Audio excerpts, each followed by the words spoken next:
தமிழகத்தின் 18 மாவட்டங்களில் 177.85 கோடி மதிப்பில் 34 பாலங்கள் கட்ட முதலமைச்சர் மு.க.ஸ்டாலின் உத்தரவு பிறப்பித்திருக்கிறார்.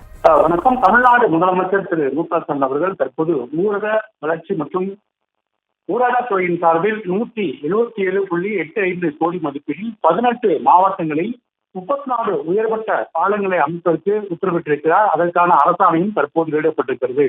ஊரக பகுதிகளில் உள்கட்டமைப்பு வசதிகளை மேம்படுத்தும் வகையில் மக்களுக்கு தேவையான சேவைகளை வழங்கி அவர்களின் வாழ்க்கை தரத்தை மேம்படுத்துவதும் தமிழ்நாடு அரசின் முக்கிய நோக்கமாக இருக்கிறது என்றும் அந்த செய்திக்குறிப்பில் தெரிவிக்கப்பட்டிருக்கிறது. அதன் அடிப்படையில் ஊரக பகுதியில் அடிப்படை சேவைகளை சாலைகள் மற்றும் உயர்மட்ட பாலங்கள், தெரு விளக்குகள், குடிநீர் வழங்குதல் மற்றும் சுகாதாரம் போன்றவற்றை மேம்படுத்தி உள்கட்டமைப்பை மற்றும் பள்ளிகள், அங்கன்வாடி மையங்கள், ஊரக சந்தைகள், உணவு கிடங்குகள் போன்றவற்றை ஏற்படுத்தி புதிய ஊரக வளர்ச்சி திட்டங்களை உருவாக்க அதனை திறம்பட செயல்படுத்தி தமிழ்நாடு அரசு இந்தியாவிலே முதன்மையாக வழங்குகிறது என்றும் அந்த செய்திக்குறிப்பில் தெரிவிக்கப்பட்டிருக்கிறது.